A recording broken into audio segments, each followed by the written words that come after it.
Well, the Soviets had fewer scoring opportunities than did Canada in that second period, but they made the most of every opportunity they had, and they finally came back to wind up with a 4-4 tie after 2 periods of play. Esposito at 4:19, Karlamov at 12:56. Then Henderson got on for the first time at 13:47, Vasilev at 14:59, and Vodunov with the final goal of the period coming at the 18:28 mark.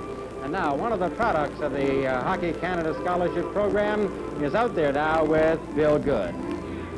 Brian Glennie, who's watching this game from the stands, and Brian, a goaltender's nightmare, really, the way some of those people are coming in on breakaways and getting in all alone. There certainly have been a tremendous amount of great saves out there. I think the Russian goaltender in particular, he's robbed 2 or 3 of our hockey players on tremendous scoring chances. He's really playing well. Tretiak, that's the fellow who was afraid of the hard shots, and everybody in Canada said was going to be the weakness in the Soviet team. Well, I've learned in my past history of playing against the Russian team that you never believe what they tell you, and he's standing right up. He's a tremendous stand-up goaltender, and some of our hockey players that can really shoot the puck hard have really let some hard ones go at him, and he hasn't even flinched. Brian, in that first game in Montreal the other night, it must have had a rather devastating effect on the players themselves when they came out and got stoned like that. I think that it sort of woke our hockey team up. I don't think it was a case of our team being overconfident. I think our players were just so psyched up for the game they were over up. Everybody was trying too hard, and instead of just doing their own job, they were trying to do everybody else's, and we played a very poor positional hockey game that night, and I think that's why we lost that hockey game. But since then, we've settled down and started playing our positions better, Bill. Okay, Brian, I know that you're looking forward to your first chance to play the Russians since you turned pro. Yes, I certainly am. I remember 1968. I remember what it's like to lose to them, and now I'm looking forward to seeing how it is to be on the other side of the coin. Okay, thank you. Brian Glennie, and now we'll go back inside to John. All right, Bill, and you know, one of the interesting aspects of this series is the attention paid to the practices of the teams in each city. The Russian players have long sessions, sometimes twice a day, and I've watched them for years. This is the first time I've noticed them smile or have any fun in practice. Here's a look at them with Howie Meeker.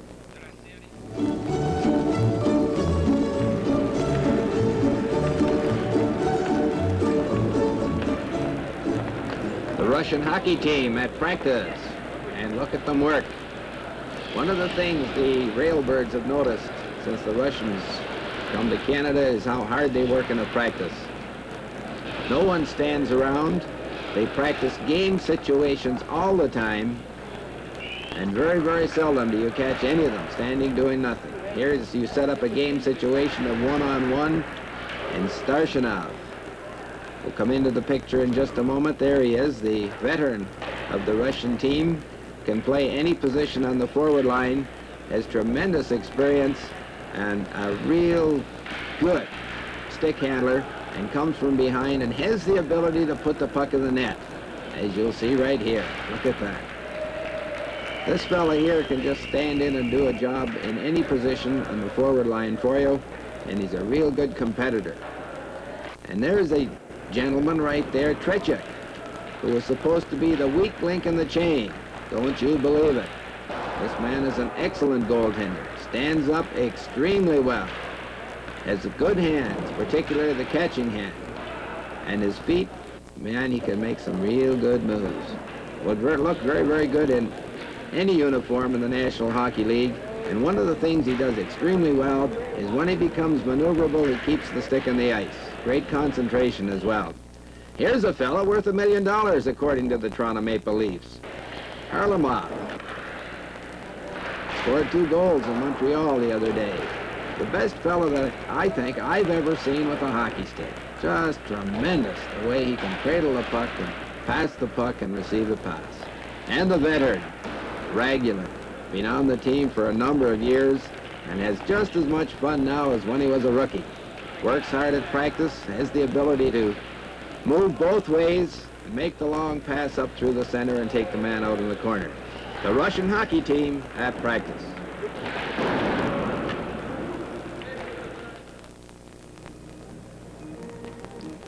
After the second period, the score is Canada 4 and the Soviets 4. This is Game 3 from Winnipeg.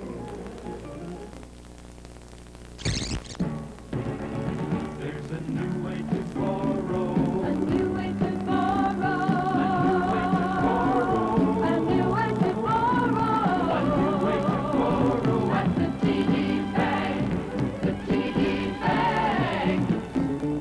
new way to help you buy the things you need is called cash flow.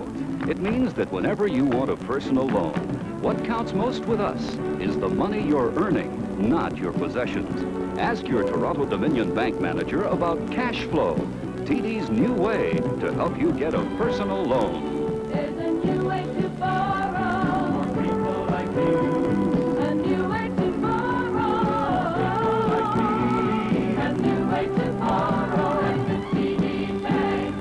The TD Bank. Toronto Dominion. The bank where people make the difference.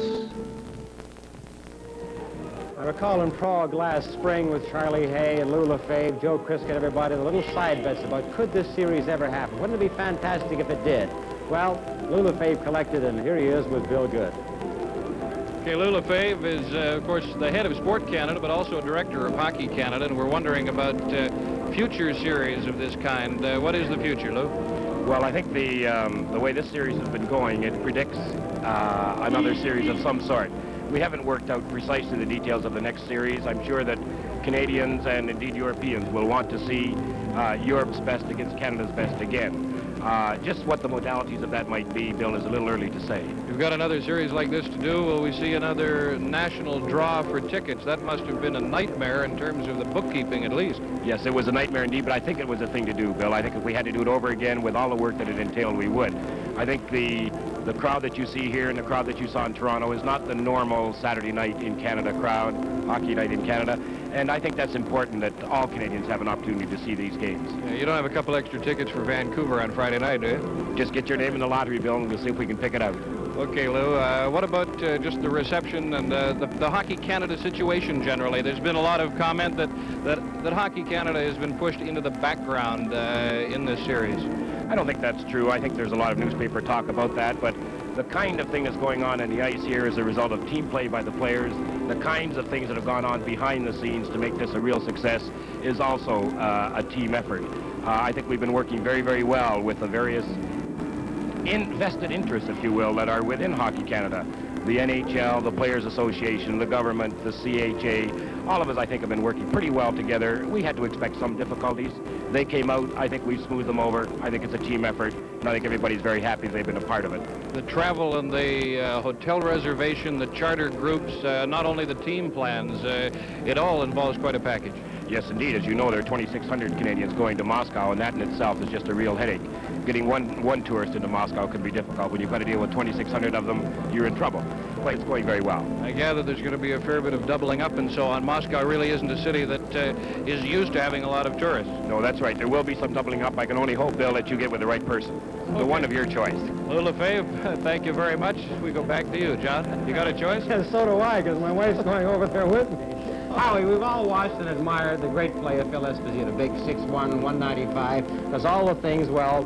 But the thing I've never really noticed about him as much in the past as I have done is that great sense of anticipation that separates the great from the very good. Well, I think he's always had it, but I'd like to give a little credit, Johnny, that fellow playing left wing, that Parisi. He's never played with Phil before, and Phil's doing the same things he always did with Cashman in that same spot, and yet Parisi's going into the corner and hitting him in the right place in the slot. Parisi's quite a hockey player. Perfect example of that was in that goal. I think let's go back and take a look at that highlight right here, and I think you can point out how exactly what that slot is and what Esposito does. The number of times you should watch here, Esposito wins the draw to his forehand should never happen, but watch again how many times there a Russian has the puck, and he just babies it right out to our defenseman, Brad Park. Now they have it again, and we come up with the puck. It's amazing to me the number of times. Look at the good check here. We took him off the puck. And another one here. Look at Parisi's. All he's doing is looking for the Russian defenseman. Now he's fighting for it in the corner, gets it, throws it out in the slot, and look at that.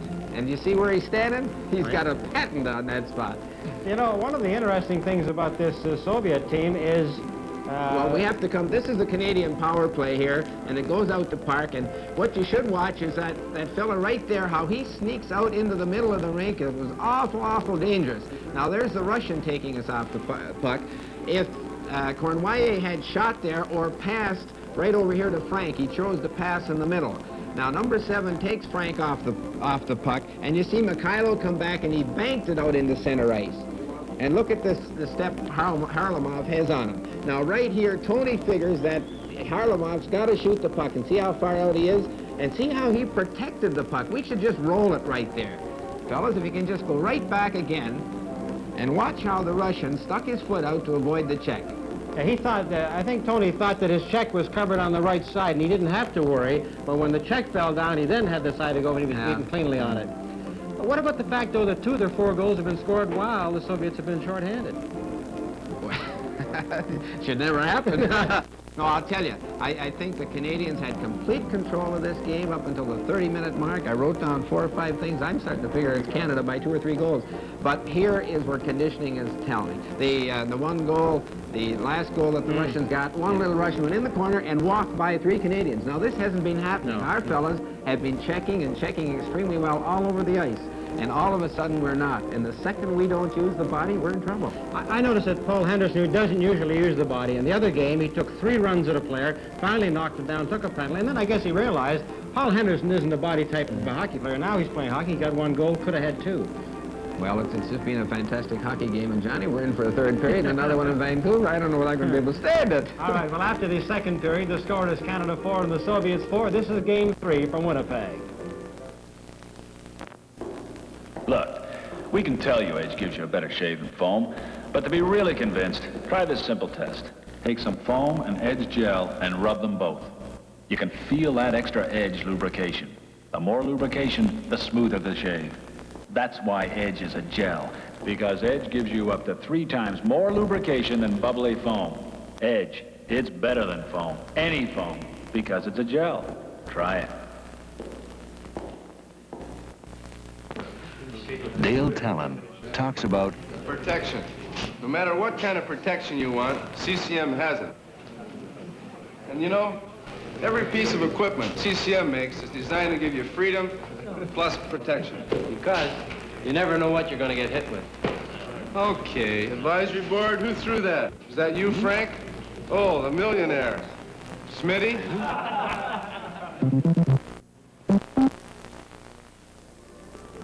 Recapping the first 2 periods, Parisi opened the scoring for Canada from White and Esposito at 1:54. Petrov tied it up for the Soviet at 3:16. And at 18:25, Rattel put Canada 1 up with Bergman and Cournoyer. The shots on goal, Canada 15 and the Soviet 9. In the 2nd period, Esposito scored for Canada at 4:19 from Cashman and Parisi. At 12:56, Harlamov scored for the Soviet from Sigankov and Mihailov. At 13:47, Paul Henderson for Canada and Ellis and Clark. At 14:59, the Soviet Lebedev from Vasiliev. And at 18:28, Vodnov from Edison to make it a 4-4 tie. Canada outshot the Soviet 16-8 in the 2nd period. Correction, shots on goal in the 2nd Reminder period. to the hockey fans at home viewing these games, you can participate in voting for the most valuable player on Team Canada by sending the name of your choice to Box 5050 in Toronto, Montreal, or Vancouver. The winner, as selected by the fans, will receive the Labatt's Best On Ice Award, a 1973 Ford Mustang Grande. Ballots are available from any Labatt representative or Ford dealer in Canada. This 3rd period will be in 2 10-minute sections under international rules, and they will change ends at the end of the first 10 minutes. 2 teams are getting ready for the struggle here in this last period. They're going into the 3rd period, 4-4 tie. They'll play 10 minutes, then change ends. And that is brought about by European rules when they used to play outside, and the weather conditions were a factor. That's why they split the 3rd period in half. Now Alset Maltsev cleared the puck to the Canadian blue line. Ellis starting off with Clark and Henderson, still at center ice. Brad Park flipped one to Ellis over the line. Clark going in right in front of Henderson, and his drive was off the target. Here's to Ellis in front, a shot, and Petriak stopped that one. That's Harlamov coming racing back in center. A big burst of speed going into the corner, centered it, and it went right to the opposite corner. Henderson Going slowly back to his own net, wearing the red helmet. Starting to move now, skating to the blue line. Maltsev stopped him. Bergman at center, lobbed it into the corner, and the Canadian team make changes. As the puck slides down the ice, Esposito, number 7, goes in front of his own defense. Left it there for Bill White. Stapleton cleared a long one up to the blue line, deflected into the corner. Soviet go rushing to the side. Lecheko jammed on the boards. Cashman was there, and Kuskin went in front of his own net, passed ahead to Shadman. Goes to Yakashek, who let that shot go from the left side. Yakashek certainly lets that one go hard. Now the Canada come right back, and it's called on the play as the Canadian rush was starting. There's going to be a penalty handed out on this one. Both players are going to get the gate here, and this is what happens so often. The Soviets, as the play starts to shift up the ice, that's when they make their move, and it makes you wonder, Foster, whether they've been watching Gordie Howe play over the years.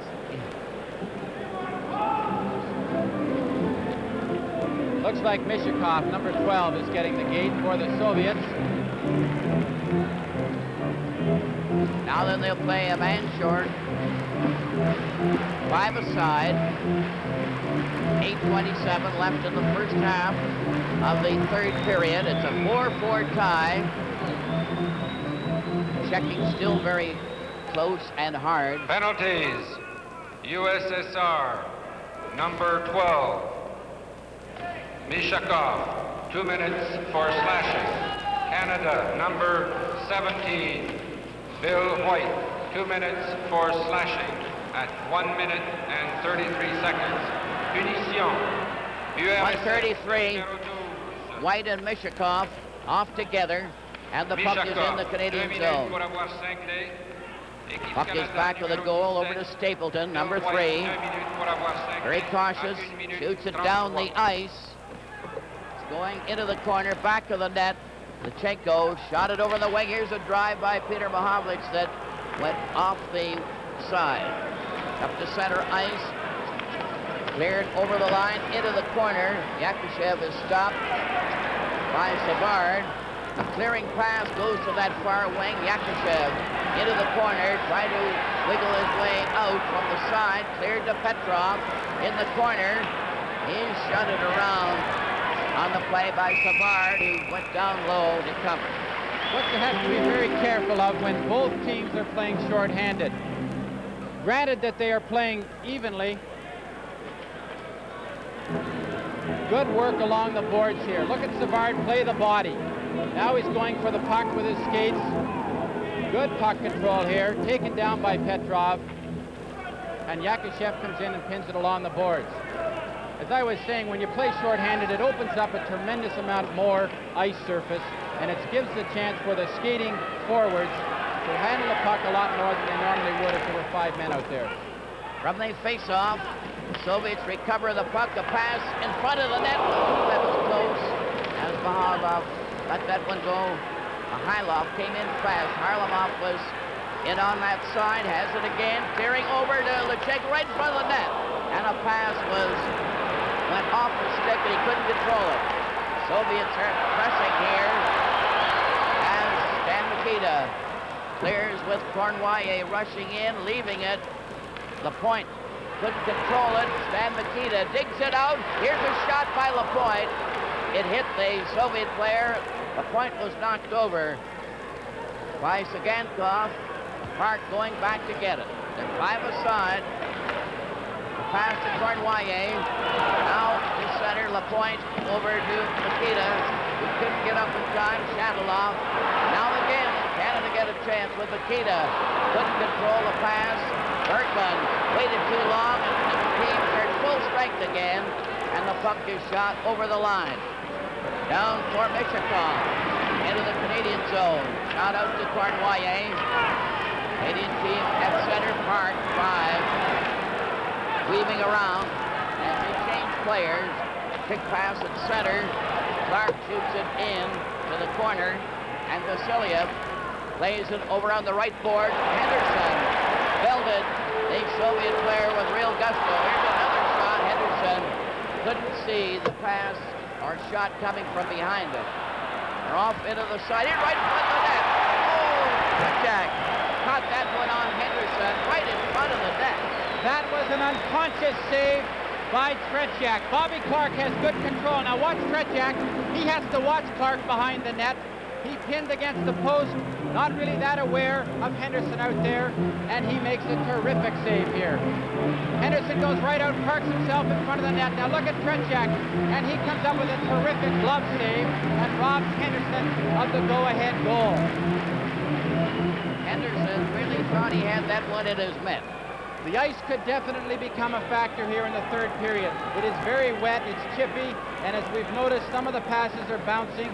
The players are getting a little more cautious on this ice, and they're not going to take the chances with the long pass because they might bounce over the teammate's stick.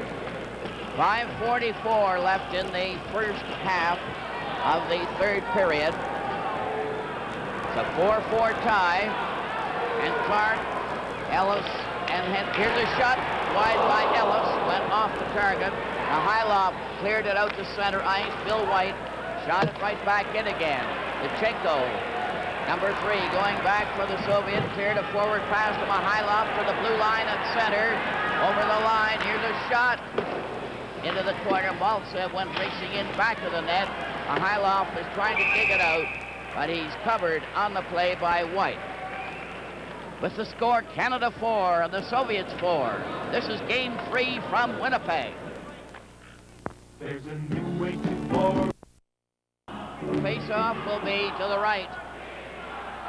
The Canadian goal as the puck is shot to the corner. It's into the Pat Stapleton, played it off Henderson's stick right out to the Soviet line. Lechenko cleared it to his own line. Now the Canadian team rushed in there with Henderson getting it and was turned right around on the play. Puck is back at center. On a change of players, Esposito is out there now with Mihailov, 13, going to the blue line to center ice. Harlamov was unable to get the pass, and Bill White shoots it back of the net. Parisi driving it out to center, recovered by the Soviet. Mihailov tipped it right back to Kuzkin. Kuzkin, number 4, giving it to Maltsev, number 10. He lost it. Another try for the Soviet down the left side. Mihailov couldn't get very far. Another try, this time by Gusev. He made a rink-wide pass. It's deflected to the boards on this side. Shadron was unable to control it, and Gusev starts Mishikov at his own blue line. He's partially stopped. Mishikov picked up the pass from Gusev. Yakashev going in. They failed to get a shot. Shadron's pass and shot was intercepted by Cashman. Down that left wing, Canada attacking. Cashman shoots, and the drive was high and off the glass. Yakashev to Shadron. Shadron going over the line. The backhand was stopped when it hit his skate. Puck was cleared out at center ice. Esposito drove it into the corner after Stapleton's pass. On that far wing, Shadron was stopped. Mahovlich. Frank Mahovlich goes into the corner, centered it, back to the blue line, driven into the corner, back to the net. No one is there, and the Soviet recover with Shadron clearing to center ice. Another drive by Canada. Savard with Rattel offside. And there'll be a face-off at the blue line. It's pretty to watch Savard handle that puck. He has such good control of it. His head's always up, and he knew exactly what he was doing there when he laid that puck over, just a shade offside. Now the Soviet have Anderson at center ice.